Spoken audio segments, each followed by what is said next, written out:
हुकूमत ने सब्जियों और फलों की कीमतें मुकर्रर कर दी। सब्जियों और फलों की आज की सरकारी रेट लिस्ट।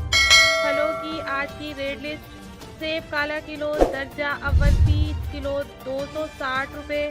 केला दर्जा अव्वल फी दर्जन 170 रुपये। अमरूद दर्जा दोयम फी किलो 70 रुपये। अनार देसी फी किलो 270 रुपये। माल्टा अव्वल फी दर्जन 130 रुपये। सब्जियों की रेट लिस्ट। आलू दर्जा अव्वल फी किलो 40 रुपये। प्याज दर्जा अव्वल फी किलो 230 रुपये। लहसुन चाइना फी किलो 440 रुपये। लहसुन देसी फी किलो 320 रुपये। मटर दर्जा अव्वल फी किलो 115 रुपये। गाजर देसी फी किलो 50 रुपये। नींबू चाइना फी किलो 60 रुपये। टमाटर दर्जा अव्वल फी किलो 50 रुपये।